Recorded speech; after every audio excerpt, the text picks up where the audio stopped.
Prosseguindo então. Pergunta 133.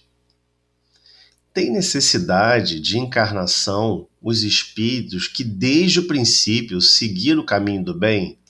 A pergunta é inteligente.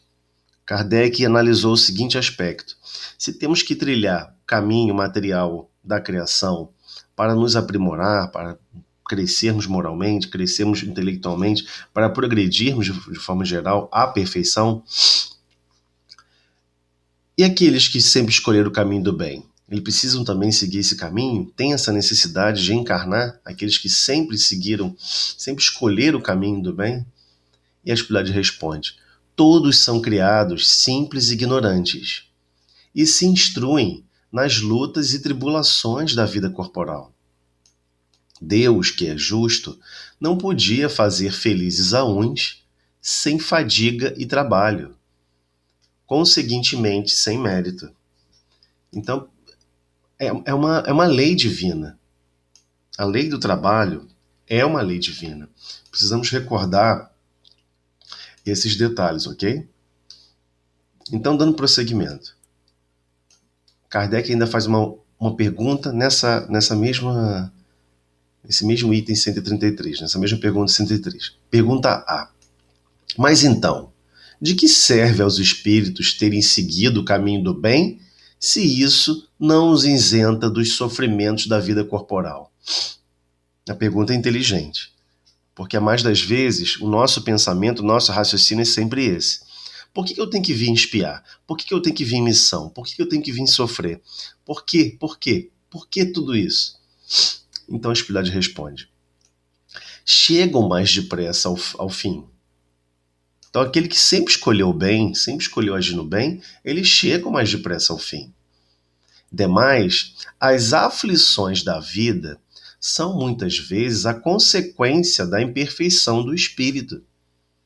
Ou seja, aquele que já se adiantou moralmente, ele passa por todas as situações, seja de humilhação, seja de simplicidade, seja exigências de escassez de recursos, seja por vezes exigências de até mesmo uma dor no corpo físico. Eles passam sem murmurar.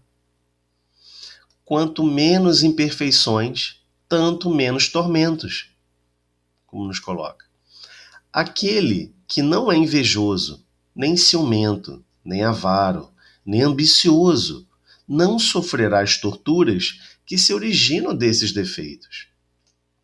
Então, eis a diferenciação. Quanto menos defeitos nós temos, quanto menos imperfeições, mais facilmente vivenciamos a vida material sem tantas aflições. Então ele prossegue.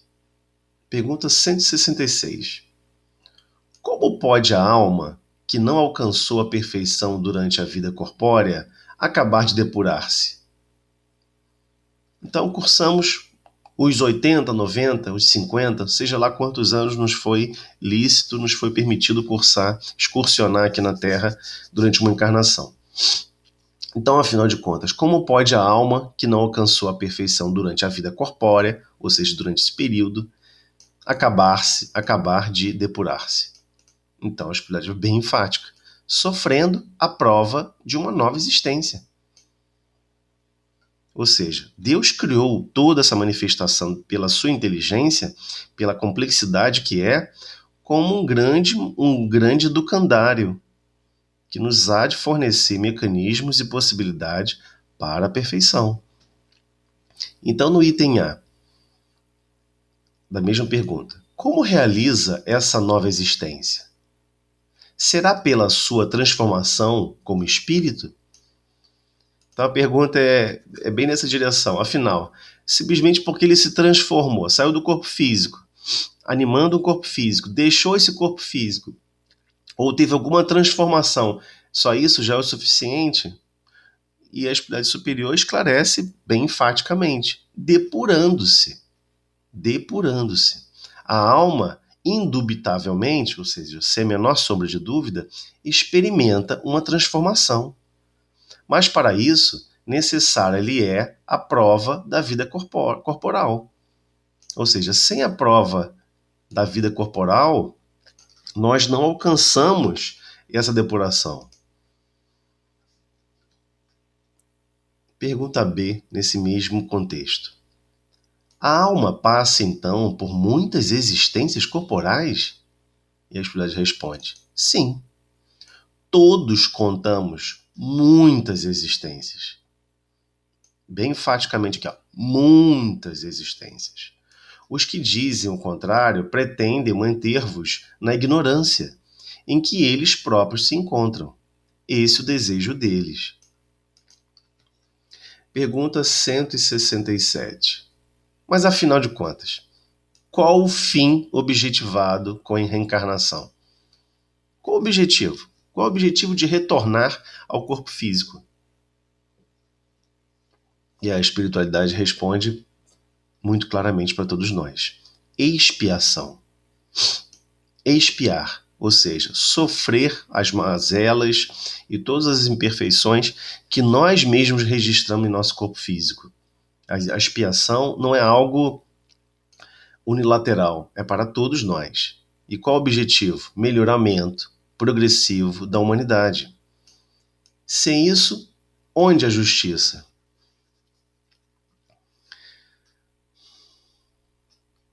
Pergunta 168. É limitado o número das existências corporais ou o espírito reencarna perpetuamente? Uma pergunta inteligente. Afinal de contas, tem um certo limite? Chegou a, 3.000 encarnações? Acabou? Fechou? Não.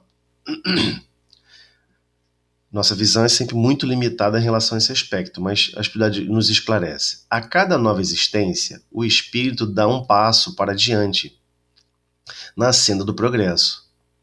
Desde que se ache limpo de todas as impurezas, não tem mais necessidade das provas da vida corporal. Ou seja, todas as impurezas que nós adquirimos, executando, agindo mal, equivocado, contrariando as leis de Deus, e em essencial, buscando somente o interesse pessoal e não agir com brandura, com afabilidade, doçura, amor ao próximo, indulgência, benevolência, perdão das ofensas, estamos gerando impurezas de diferentes graus e de diferentes matizes. Então, teremos que depurar, teremos que limpar, teremos que retornar a esse grande ambiente físico a nos aprimorar para a perfeição. Então, na pergunta 169, a espiritualidade responde. O Kardec faz outra pergunta também bem interessante. É invariável, ou seja, não muda, é invariável o número das encarnações para todos os espíritos? É invariável, é mais ou menos fixo o número das encarnações para todos os espíritos?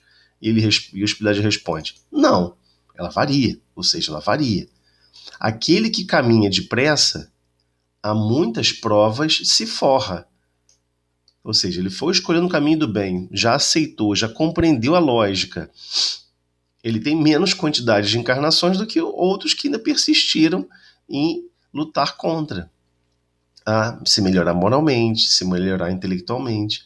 Todavia, as encarnações sucessivas são sempre muito numerosas, porquanto o progresso é quase infinito. Então, mesmo quando deixarmos esse nível da crosta terrestre, mesmo habitando outras escolas, também retornaremos a reencarnar naturalmente. Pergunta 170, que Kardec nos esclarece aqui com uma dúvida interessante. O que fica sendo o espírito depois da sua última encarnação? Então vamos imaginar. Kardec fez a seguinte pergunta bem interessante. Ele completou, ele seguiu todas as encarnações corretamente.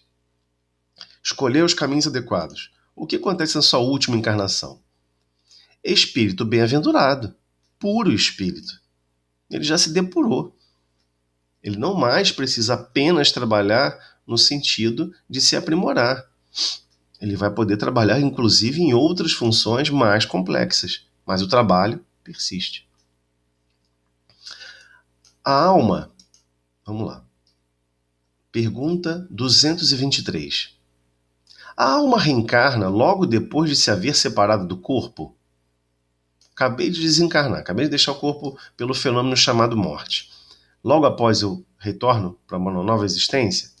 Algumas vezes reencarna imediatamente.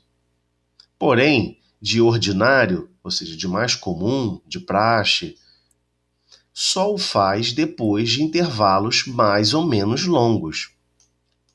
Nos mundos superiores, a reencarnação é quase sempre imediata, sendo aí menos grosseira a matéria corporal, o espírito, quando encarnado nesses mundos, goza quase de todas as suas faculdades de espírito, sendo o seu estado normal a dos sonâmbulos lúcidos entre vós.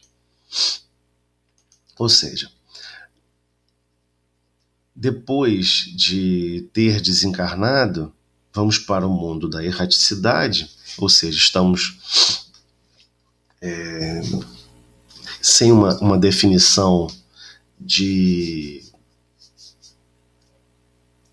ligação diretamente com o corpo físico, mas temos planos de ainda nos melhorarmos, como já percebemos que a evolução é infinita. Então, depois de um certo intervalo mais ou menos longos, vamos reencarnar, inevitavelmente. Em locais mais superiores, em mundos mais superiores, a matéria é menos grosseira.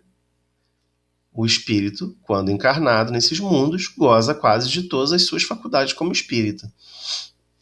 Ok? Prosseguindo. Pergunta 230. Na erraticidade, o espírito progride? Deixamos o corpo físico. Fora do corpo físico, o espírito progride? E a espiritualidade nos responde: pode melhorar-se muito. Tais seja a vontade e o desejo, que tenha de consegui-lo. Todavia, na existência corporal é que põe em prática as ideias que adquiriu.